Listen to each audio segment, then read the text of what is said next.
Your science lesson for Tuesday, November 30th. What we have here is, or maybe do lesson 2 on high adventure science. And you can see this is the teacher edition. I'm going to go ahead and switch to this one. This is more of a preview. So to get here, remember, go to learn.concord.org and you should log in and be able to find this activity. We're doing HASBOT. Will there be enough fresh water? So I'm going to try to go through this a little bit faster than the last one. So let's start. And you can pause this video whenever you need. You can use it in another tab and kind of work along, or you can completely abandon it and work on your own on getting your assignment done. So your assignment is to finish lesson 2 today. So I will go through it with you. Like I said, use this as you need. Water everywhere, but there may be a lot of fresh water on Earth, but not all of this water is available for us to use. The graphic shows the distribution of Earth's water. Only 2.5% of all Earth's water is fresh water. Let's talk about what we mean by fresh water is water that we can drink. Salt water is not fresh water. So salt water is not available. We can't drink salt water. We have to remove the salt from it first. Okay. Nearly 70% of all the fresh water is locked up in glaciers and ice caps. Only about 1% of all Earth's water is easily accessible from underground aquifers, lakes, rivers, and streams as fresh water for human use. So that's what this graph shows. First of all, it shows this big block. That's the salt water on the Earth. 97.5% of all the water on Earth is salt water. Only about 2.5% is fresh water. It tells you how many cubic kilometers that is, and then how it's distributed. About 70% is in glaciers, a permanent snow cover. About 31% is in groundwater, including soil moisture, swamp water, and permafrost, and then only 0.3% in lakes and river storage. So question 1, it says, about 30% of all fresh water is easily acceptable by humans. I'm sorry, I said acceptable. Accessible by humans. Where can this water be found? So where can humans get the fresh water? And why do you think there might not be enough fresh water in the future? Go ahead and answer those questions, and then you can pause this until you're done and move on.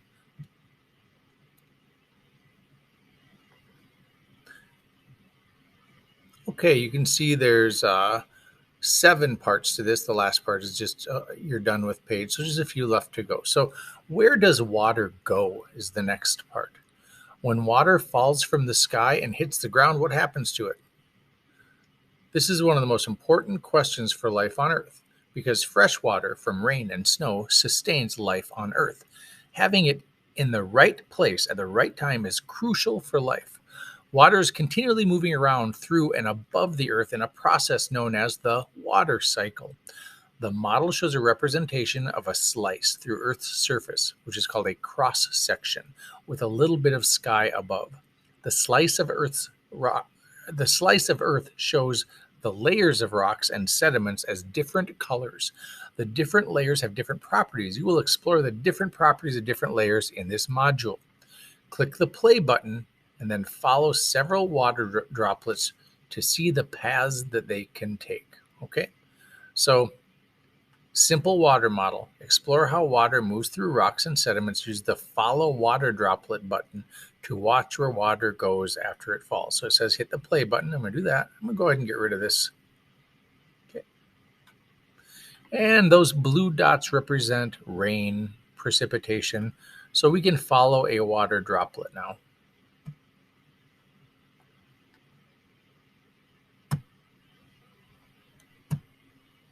Okay. I'm going to hit stop following. I'm going to go back to the beginning. Okay. And now I'll click follow water droplet. Okay, we're following one. You can see it there. I don't know if you can see it. It's moving down into the earth, through layers of rock. And then all of a sudden it starts to pool on top of a layer. Okay.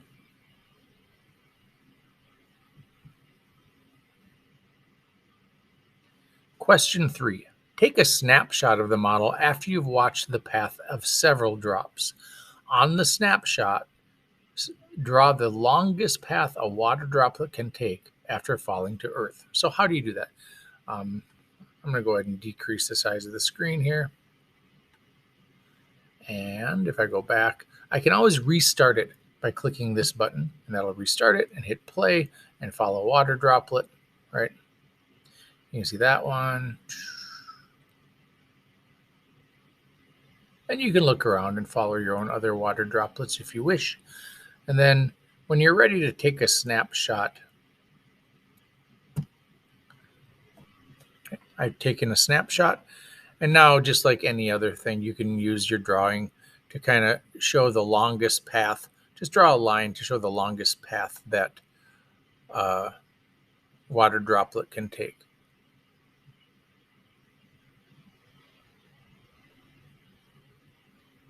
I didn't do a drawing, but yours will be saved into your assignment just like that. Question 4. Which layer seems to block water from flowing through it? Is it the dark brown, light brown, pink, or black? So they're saying dark brown. I'm going to go ahead and stop following so we can see it a little better. Dark brown, light brown, pink, or black. Which one stops water from flowing through it? I'm going to stop this rain before we get a flood.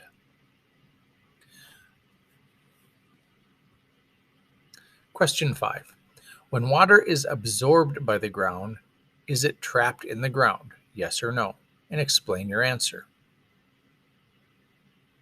How certain are you about your claim based on your explanation? So pick a certainty rating, not at all certain or very certain, somewhere in between, and explain what influenced your certainty rating. So you're answering, when water is absorbed by the ground, is it trapped in the ground? Okay. Now, I am unable to move forward, so I just have to make sure all questions are answered. You'll have the same, so I'm just going to go ahead and just click some things that may not be right, just to get something in there, and that will allow me. I didn't answer this one. We'll say black. Okay, you can check your answer as well. That will allow me to submit. Now, my answers aren't right. I'm going to let you answer these yourself, but that allows me to go to the next question. HASBOT says, we have analyzed your answers. Look at the feedback below. You may revise your answers and resubmit, or you may move on to the next page. So my feedback was bad. So what can I do? I'm going to say, when water absorbed by the ground, is it trapped in the ground? So I'll say yes for now. I might change that later, but I'm going to say, I'm going to use some words that I think scientifically would work. According to the simulation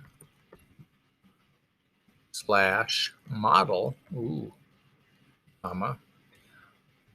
all the water droplets seemed to pool and become trapped on the black layer.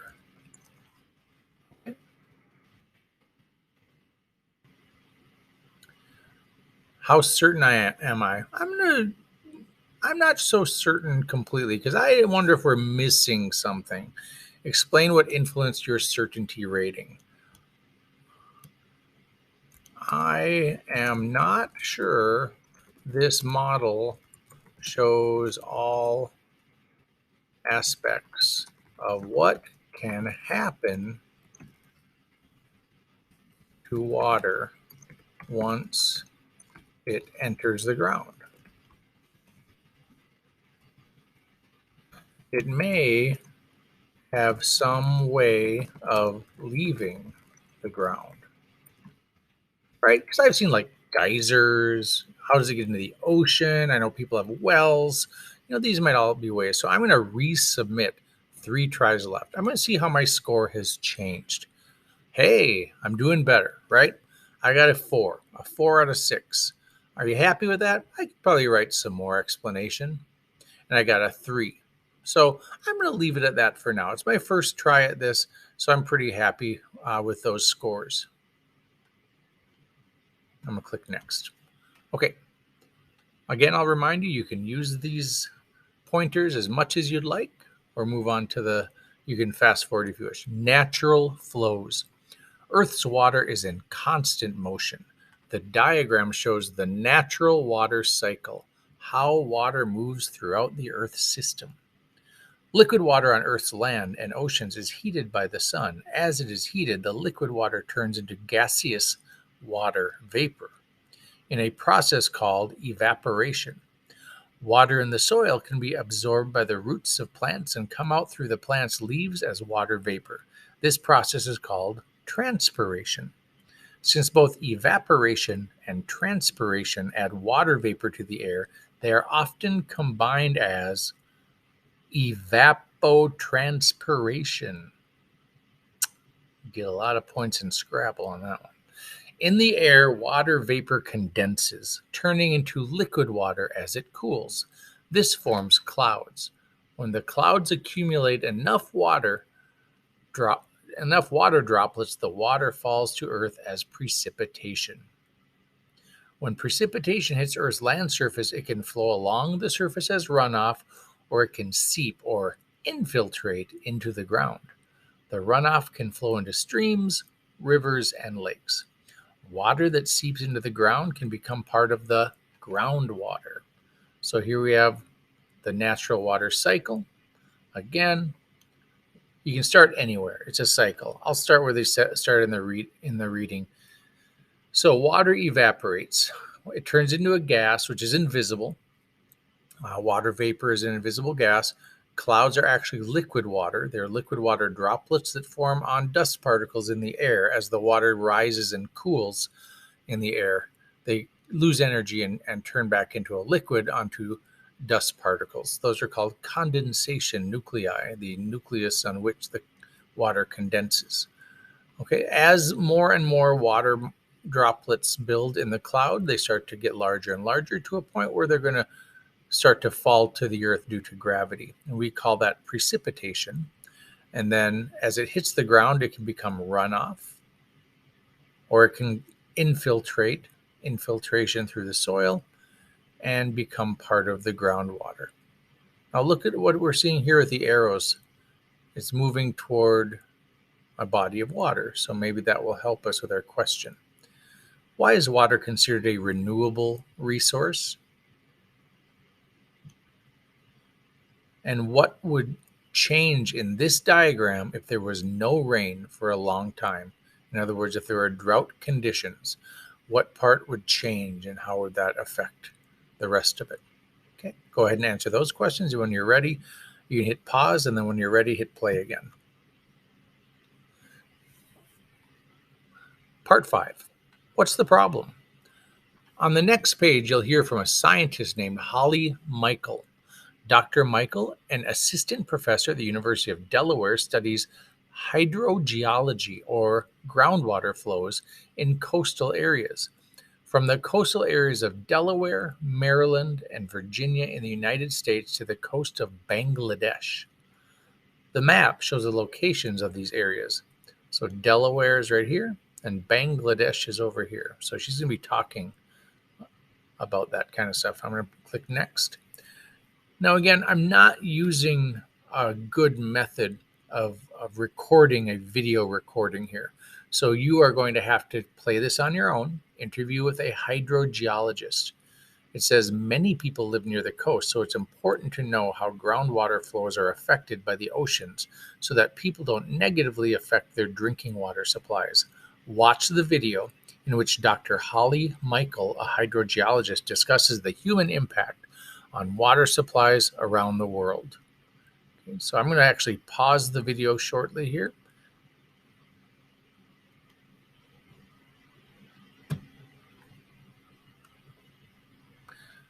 Okay, I wasn't able to pause it, but go ahead and watch the video. I will go back to that part. Okay, when you're done watching the video, answer question 11. What are some ways that humans have affected the quantity and quality? So quantity is how much there is, and quality is how good it is, of freshwater supplies around the world.